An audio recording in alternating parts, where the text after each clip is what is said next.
창세기 45장 16절에서 20절 말씀.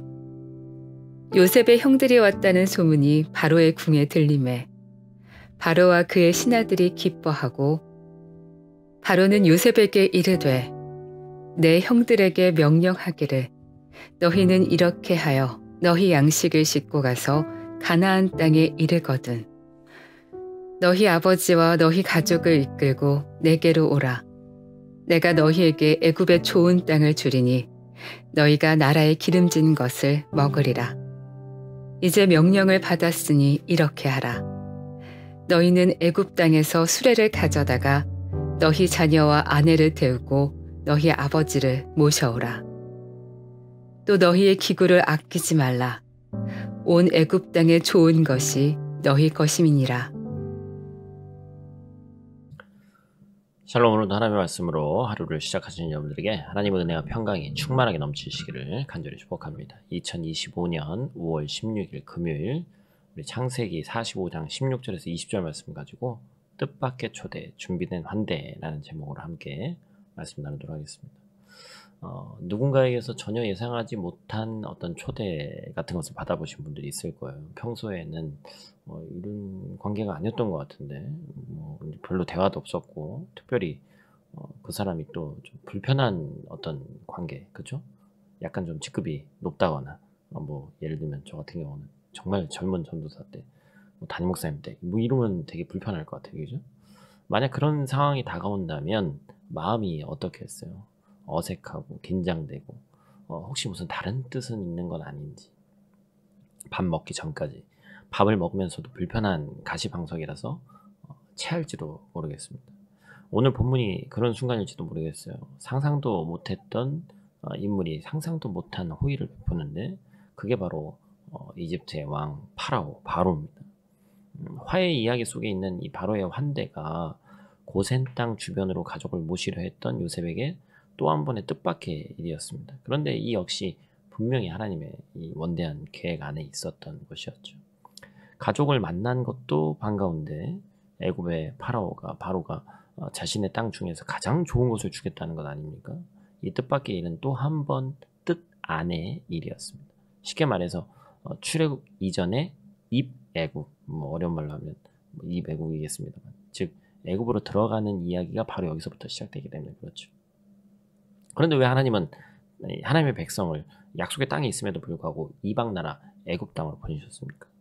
하나님은 하나님의 백성을 약속의 땅으로 인도하시면서 특별히 그들을 이방 땅 애굽으로 이끄셨습니다. 그것도 무려 그 땅으로 초대를 받도록 하셨죠. 여러분, 이것은 그래서 단순한 어떤 이민 이야기가 아닙니다. 하나님의 백성이 뜻밖의 초대와 환대를 통해서 하나님의 큰 구원의 역사 안으로 들어가는 이야기죠. 오늘 우리는 이 귀한 말씀을 통해서 그 하나님의 구속의 여정을 따라가는 귀하고 복된 또 말씀 시간 되기를 간절히 축복합니다. 오늘 본 말씀 통해서 우리가 첫 번째로 기억해야 될 것은 이 뜻밖의 초대, 하나님의 인자하심이 흘러가는 길이다라는 것입니다. 요셉이 형들을 만난 일이 바로의 궁에 소문으로 퍼졌습니다. 그리고 바로와 그의 신하들이 기뻐했다라고 얘기를 하죠. 원래 이제 소문으로 듣는 이야기는 좀 긍정적이지 않고 좀 부정적이기도 하고 왜곡되기도 많이 합니다. 그래서 오해를 많이 낳죠. 그런데 믿음 안에 조금의 균열이나 불신이 있으면 소문은 오해와 모함이 되기도 하고 긍정적이지만 않단 말이에요.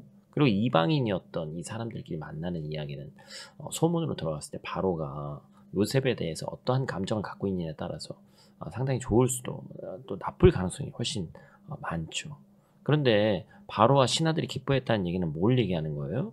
이 사실만으로도 요셉과 바로의 관계가 좋았다는 것을 의미하는 것입니다.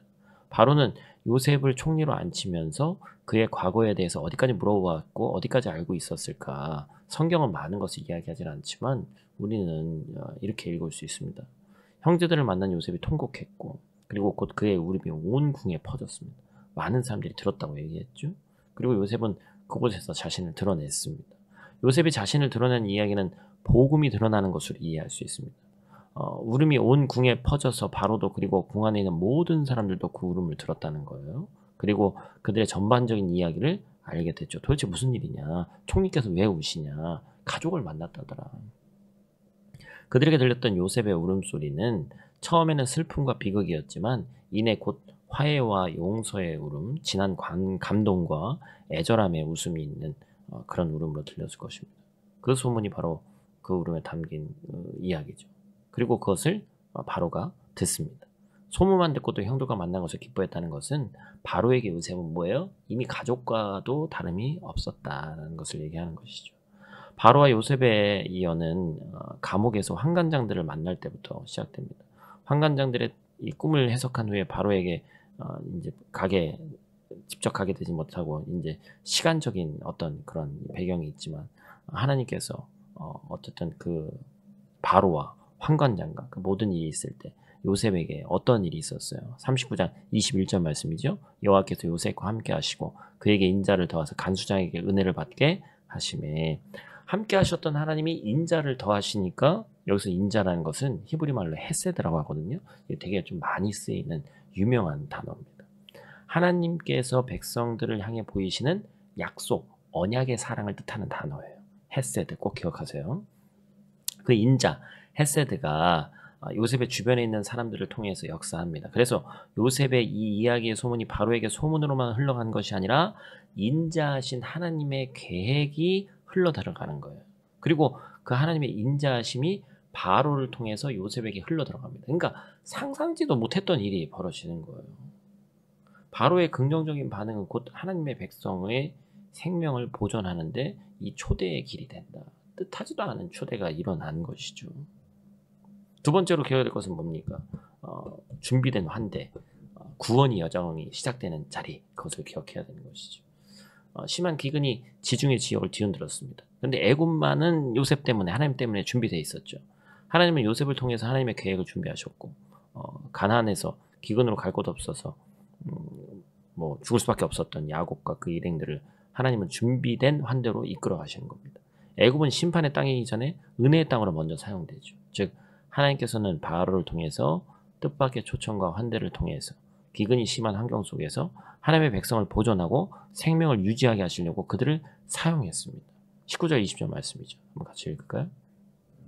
이제 명령을 받았으니 이렇게 하라. 너희는 애굽 땅에서 수레를 가져다가 너희 자녀와 아내를 태우고 너희 아버지를 모셔오라. 또 너희의 기구를 아끼지 말라. 온 애굽 땅에 좋은 것이 너희 것임이니라.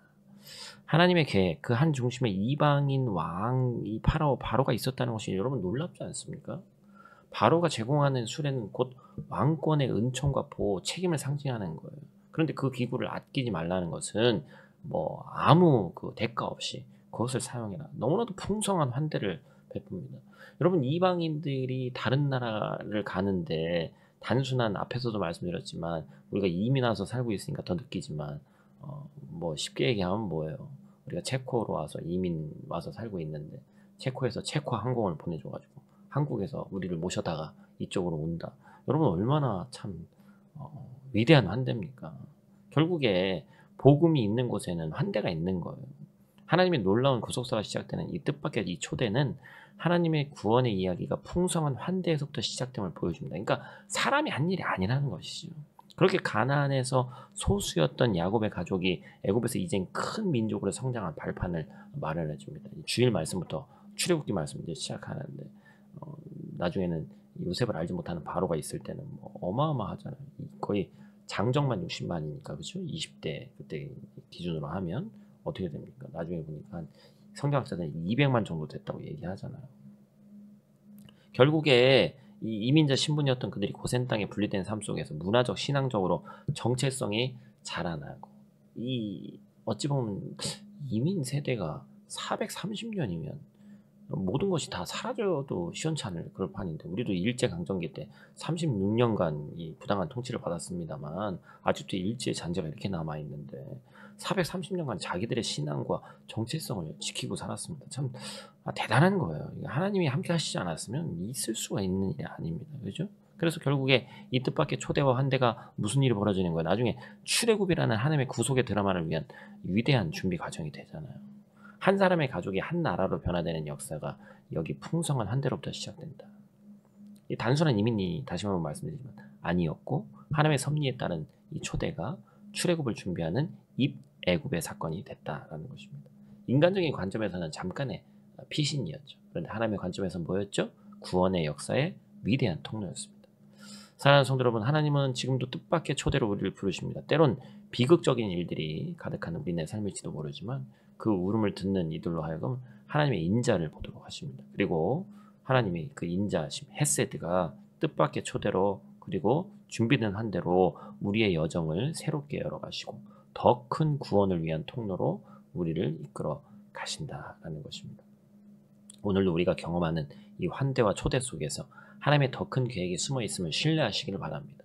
복음을 드러내신 주님은 이제 우리를 새로운 여정으로 부르시는 거예요. 모든 성도가 하나님과 함께 날마다 새로운 여정으로 나아가기를 주님의 이름으로 간절히 축복합니다. 우리 다 같이 있는 자리에서 함께 기도하고 마치도록 하겠습니다. 사랑의 아버지 하나님, 오늘도 말씀 앞에서 우리에게 생명의 길을 열어주시니 감사를 드립니다. 뜻밖의 초대 속에 숨어있던 하나님의 구원의 손길을 우리가 바라봅니다. 우리가 만나는 사람들, 때때로 우연처럼 보여지는 많은 기회들, 그 안에서도 주님의 인자하심이 흐르고 있음을 믿습니다. 요셉의 울음이 하나님의 계획을 알리는 소리였듯이 우리의 눈물 또한 주님의 구원의 통로가 되게 하시고 우리의 삶이 막막하고 때때로 지쳐있을 때가 많이 있지만 주님은 계획된 언제나 준비된 환대로 우리를 맞이하시는 줄 그것을 신뢰하는 저희들 될 수 있도록 도와주시옵소서. 우리 교회와 성도들이 삶 가운데 주님의 어떤 그 뜻밖의 부르심에 민감하게 반응하게 하시고 세상 속에서도 주님의 구속의 여정을 살아가는 또한 예수 그리스도의 향기를 진하게 전하는 귀하가 복된 그리스도인 삶 살 수 있도록 하나님 도와주시옵소서. 우리 가운데 공동체 가운데 몸이 아픈 지체들이 있습니다. 하나님 강력한 의로운 태양과 같은 비치는 태양으로 비춰주셔서 깨끗함을 입을 수 있도록 도와주시고 건강한 육신으로 더욱더 하나님께 영광 돌리는 삶 살 수 있도록 하나님 도와주시옵소서. 예수님 귀하신 이름으로 기도드립니다. 아멘.